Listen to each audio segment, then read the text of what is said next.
மாணவர்களுக்கு எதிராக கொடும் அடக்குமுறையை கட்டவிழ்த்துவிட்ட ஒன்றிய பாஜக அரசை கண்டித்து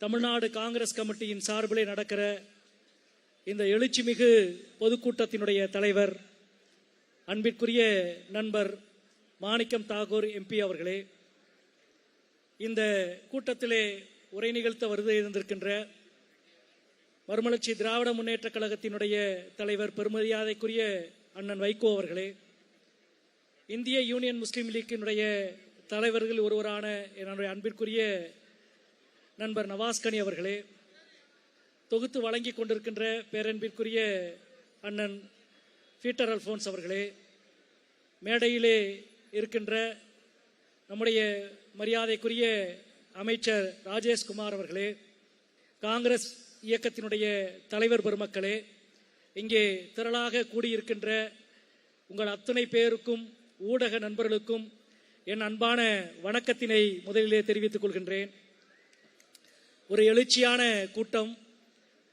அன்பிற்குரிய நண்பர் மாணிக்கம் தாகூர் அவர்கள் பொறுப்பேற்ற பிறகு நடைபெறுகிற தோழமை கட்சிகள் எல்லாம் பங்கெடுக்கிற ஒரு மிக மிக முக்கியமான ஒரு கூட்டம்.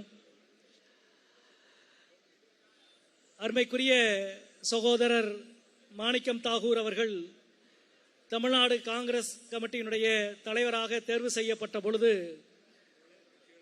முகநூலிலே நான் வாழ்த்தி பதிவிட்டிருந்தேன். சில நண்பர்கள் கூட கேட்டார்கள், நீங்கள்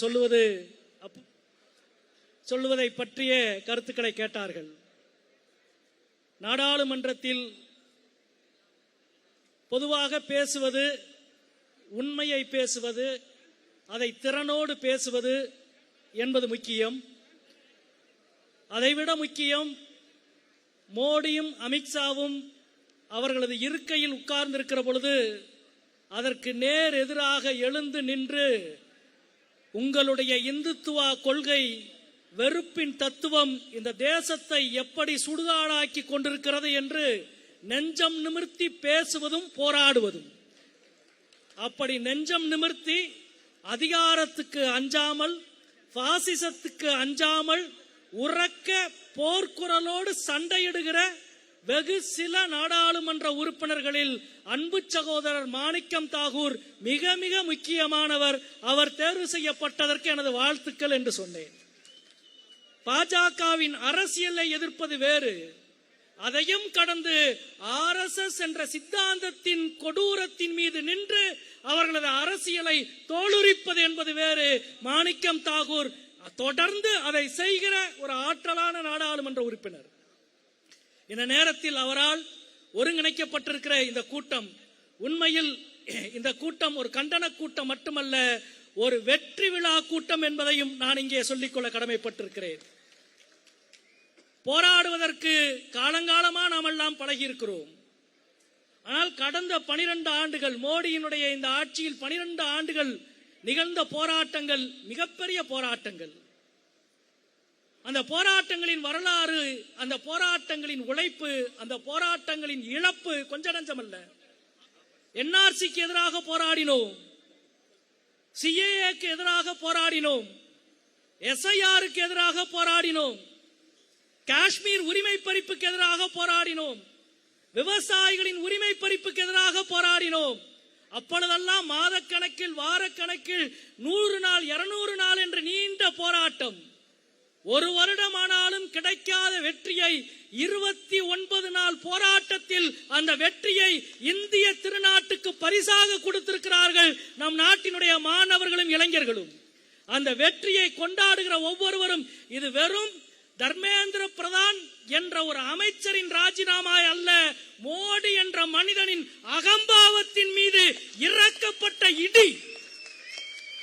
என்னை யாரும் ஆட்ட முடியாது, அசைக்க முடியாது என்று கொக்கரித்த மோடியை நள்ளிரவு 12 மணிக்கு செல்ஃபி வீடியோ போட வைத்த இந்திய இளைஞர்களை கொண்டாடுகிறவர்கள் தான் இங்கே இருக்கிறவர்கள். வா வா மகனே வா. இன்றைக்கு மோடி அவர்கள் அறிக்கை விட்டிருக்கிறார், நீங்கள் பார்த்திருப்பீர்கள். நான் 2 நாளைக்கு முன்பு ரயில்வே துறை அமைச்சரிடம் ஒரு கேள்வி கேட்டிருந்தேன்.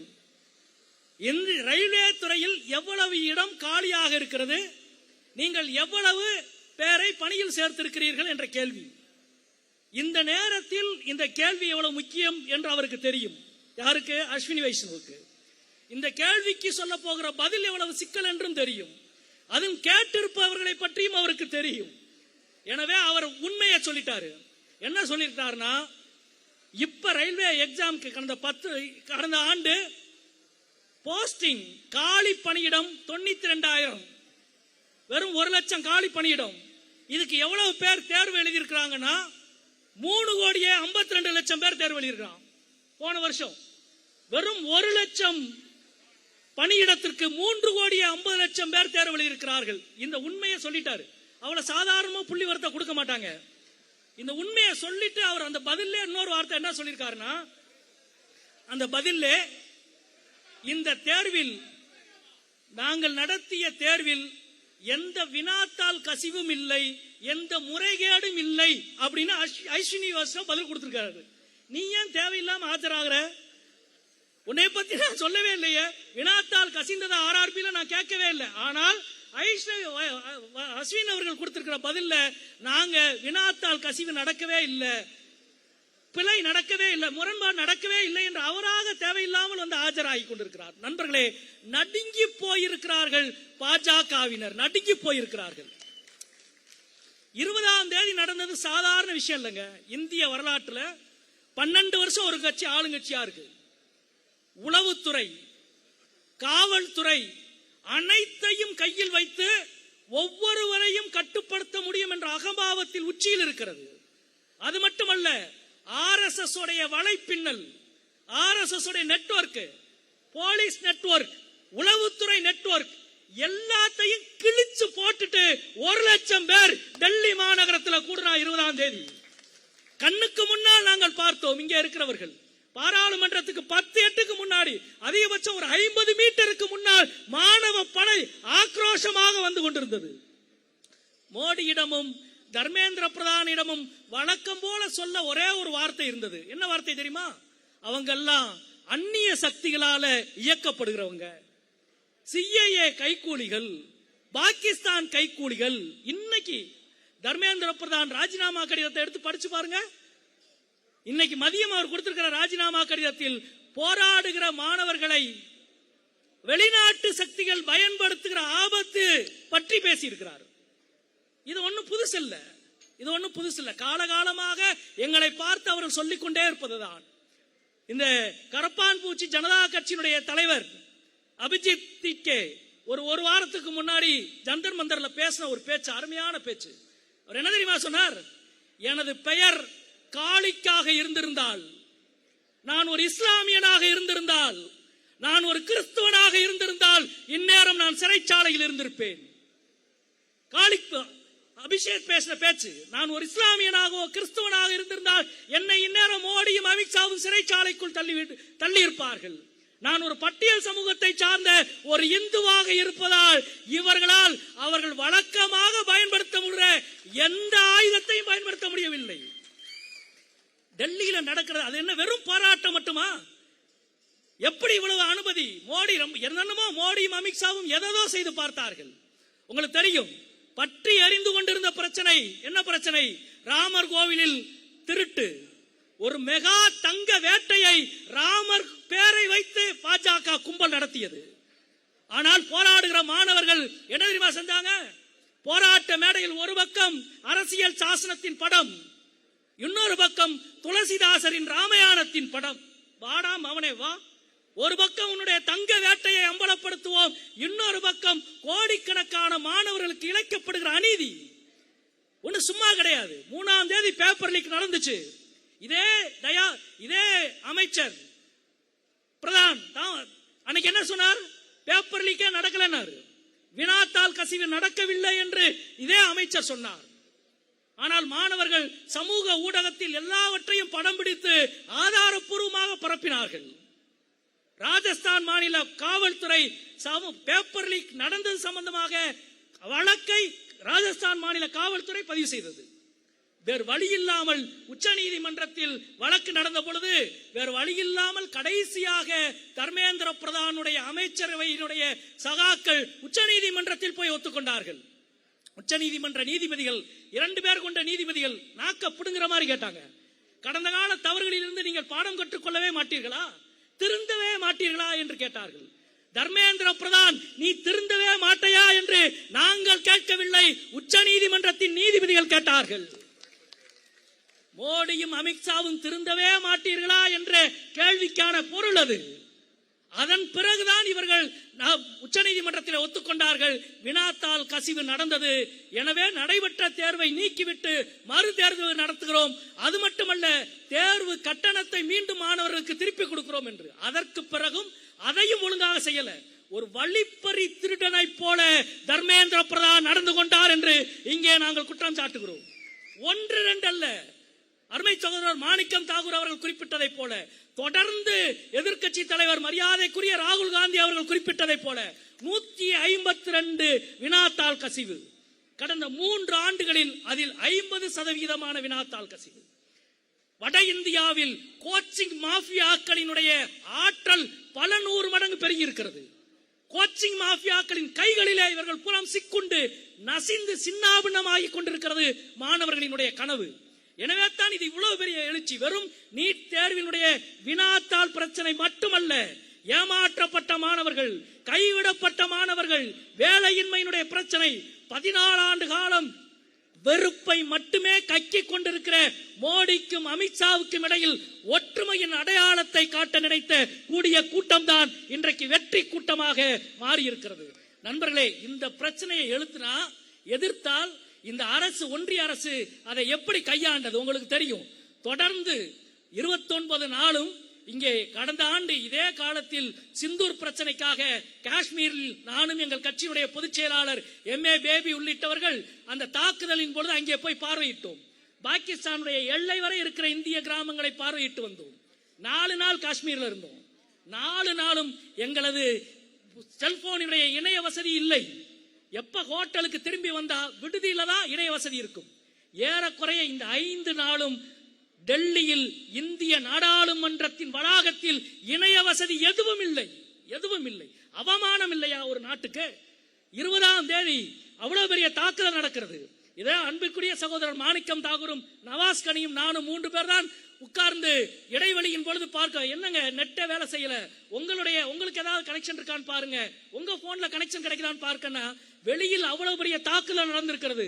உள்ளே நாடாளுமன்றத்திற்குள் எதுவும் பிரதிபலிக்க கூடாது என்று நாடாளுமன்றத்தின் இணைய வசதியை இந்திய வரலாற்றிலேயே முடக்கிய கும்பல் தான் மோடி அமித்ஷா கும்பல்.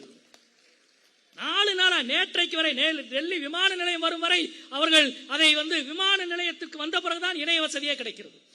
நண்பர்களே, சொந்த நாட்டு இளைஞர்களை யாராவது பெல்லட் குண்டு வச்சு சுடுவானா? இந்திய வரலாற்றில் இருக்கிறா? நாடாளுமன்றத்தின் வாயிலில் கொத்து குண்டுகளை வைத்து சுட்டு தள்ளி இருக்கிறது மோடி அமித்ஷா கும்பல். அதே போல பிரதமர் வீட்டுக்கு போன நம்முடைய எதிர்க்கட்சியினுடைய தலைவர், அதே போல மரியாதைக்குரிய அகிலேஷ் யாதவ் நாடாளுமன்ற உறுப்பினர்களை நடத்திய விதம், நேற்றைக்கு முன்தினம் உண்மையிலே அன்றைக்கு இரவு மிகப்பெரிய ஒரு தாக்குதலை மாணவர்கள் மீது நடத்த அரசு தயாரானது. டெல்லி கமிஷனர் போராட்டத்துக்கு 1 வாரத்துக்கு முன்னாடி மாற்றப்படுறார். அன்றைக்கு மதியம் 6 மணிக்கு தேசிய பாதுகாப்பு சட்டத்தை பயன்படுத்த டெல்லி கமிஷனருக்கு உத்தரவு கொடுக்கப்படுகிறது. இணைய வசதி அதிகாரப்பூர்வமாக நிறுத்தப்படுவதாக அறிவிக்கப்படுகிறது. அந்த பகுதியினுடைய கடைகள் முழுக்க மூடுவதாக அறிவிக்கப்படுகிறது. JNU டெல்லி யூனிவர்சிட்டி மாணவர்கள் போராட்டத்தில் பங்கெடுக்க கூடாது என்று சுற்றறிக்கை அனுப்பப்படுகிறது. இவ்வளவு தயாரிப்பு வேலைகளும் செய்யப்படுகிறது. இவ்வளவு தயாரிப்பு வேலை செய்யப்படுகிற பொழுது போராடுகிற மாணவர்களை காப்பாற்றுவது இந்திய ஜனநாயகத்தை காப்பாற்றுவதற்கு சமம். எனவே நாடாளுமன்றத்தினுடைய எதிர்க்கட்சி உறுப்பினர்கள், இந்தியா கூட்டணி உறுப்பினர்கள் என்ன செய்வது என்று முடிவெடுக்க எதிர்க்கட்சி தலைவர் மரியாதைக்குரிய ராகுல் காந்தி அவர்கள் வீட்டிலே மாலை 6 மணிக்கு கூடினோம். என்ன செய்வது? எதையாவது ஒன்று செய்ய வேண்டும். உடனடியாக முடிவெடுத்தார். எல்லா தலைவர்களும் முடிவெடுத்தார்கள். இந்தியா கேட்ல போய் 250 MPக்கள் உட்காரணும்னு முடிவெடுத்தோம். ஆனால் அரசு அனுமதிக்கவில்லை. இந்தியா கேட்டுக்கு போக உங்களை அனுமதிக்க மாட்டோம் என்று. சரி, அண்ணல் காந்தியார் சுட்டுக் கொல்லப்பட்ட காந்தி ஸ்மிருதி என்று சொல்லப்படுகிற பழைய பிர்லா மாளிகைக்கு அங்கே போவோம் என்று முடிவெடுத்தோம். அதற்கும் காவல்துறை அனுமதிக்கவில்லை. காவல்துறை அனுமதிக்கவில்லை என்றால் கேட்டுக்கொண்டு போவதற்கு தொடை நடுங்கி நாடாளுமன்ற உறுப்பினர்கள் அல்ல, பாஜக RSS அரசியலை எதிர்கொள்ளுகிற வீரர்கள். நீ என்ன பண்ணாலும் சரி நாங்க போவோம் என்று சொல்லி போனோம். நண்பர்களே, டெல்லியில் நான் இப்பொழுது சொல்லுகிறேன், டெல்லியில் மாணவர்கள், காயம்படாத மாணவர்கள் எப்படி இல்லையோ அதே போல காயம்படாத நாடாளுமன்ற உறுப்பினர்களும் மிக மிக குறைவு. டெல்லி காந்தி படுகொலை செய்யப்பட்ட காந்தி ஸ்மிருதிக்கு போறப்ப ஒரு ஊடகம் கிடையாது, யாரும் உள்ள வர முடியாது, எம்பிக்கள் போறதே கஷ்டம். ஏறக்குறைய பேரிகாட்டை தூக்கி போட்டு விட்டு தான் போகணும். ராகுல் காந்தி அவர்களுடைய சோசியல் மீடியா டீம் மட்டும்தான் அதை பதிவு செஞ்சு அன்னைக்கு வெளியிட்டிருக்கிறாங்க. பேரிகார்டை தூக்கி போடுறது யாரோ கிடையாது, எல்லாமே நாடாளுமன்ற உறுப்பினர்கள். கையில காலிலோ அடி வாங்காத நாடாளுமன்ற உறுப்பினர்கள் யாருமே கிடையாது. ராகுல் காந்திக்கு மூக்கிலே ரத்தம் வந்தது மட்டுமல்ல, எல்லா உறுப்பினர்களுக்கும் ரத்தம் வந்தது. ரத்தத்தை பார்த்து பயப்படுகிற கூட்டம் நாங்கள் அல்ல என்பதை சொல்வதற்கான போராட்டம் அது. இவ்வளவும் நடந்து கொண்டிருக்கிறது. எனவே தான் நான் சொல்கிறேன், இன்றைக்கு கிடைத்திருக்கிற இந்த வெற்றி மிக மிக முக்கியமான வெற்றி. நீட் என்பது அடிப்படையிலேயே டீச்சிங்கை கொன்று கோச்சிங்கை கொண்டாடுகிறது. நீட் என்பது மாநில சுயாட்சிக்கு எதிரானது.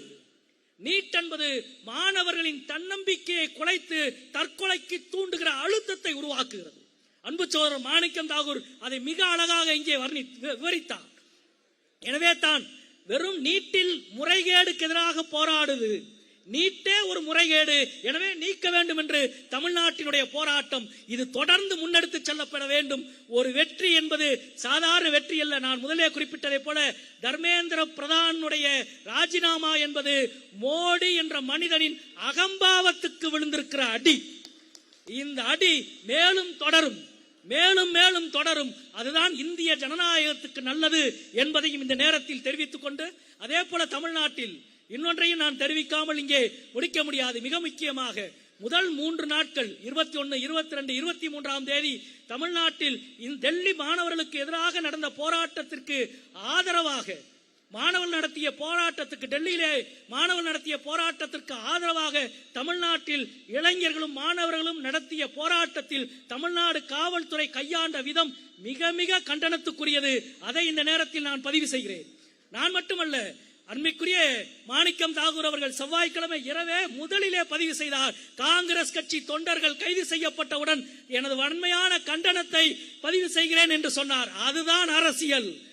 ஆட்சியிலே இருக்கிறோம், ஆதரவு கொடுக்கிறோம், ஆட்சியில் இல்லை, ஆதரவு இல்லை, இது எல்லாவற்றையும் தாண்டி சொந்த கொள்கைக்காக எங்கள் தொண்டர்களை அத்துமீறி காவல்துறை கை வைத்தால் அதற்கு சமரசத்துக்கு இடமே இல்லை.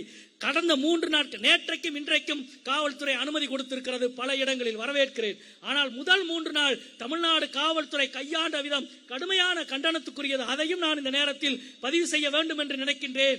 அதே நேரத்தில் இந்தியா முழுமையும் இன்றைக்கு ஏற்பட்டிருக்கிற இந்த எழுச்சி, குறிப்பாக நான் முதலிலே குறிப்பிட்டதை போல மோடி, அமித்ஷா என்ற பிற்போக்கு பழமைவாத கூட்டத்துக்கு எதிராக புதிய சிந்தனையோடு, புதிய இளைஞர்கள் புதிய தொழில்நுட்பத்தோடு மரண அடி அடிக்கிற ஒரு ஆட்டத்தை தொடங்கி வைத்திருக்கிறார்கள். அந்த ஆட்டத்தை மேலும் வலுப்படுத்துவோம் என்று சொல்லி முடிக்கிறேன். நன்றி, வணக்கம் நண்பர்கள்.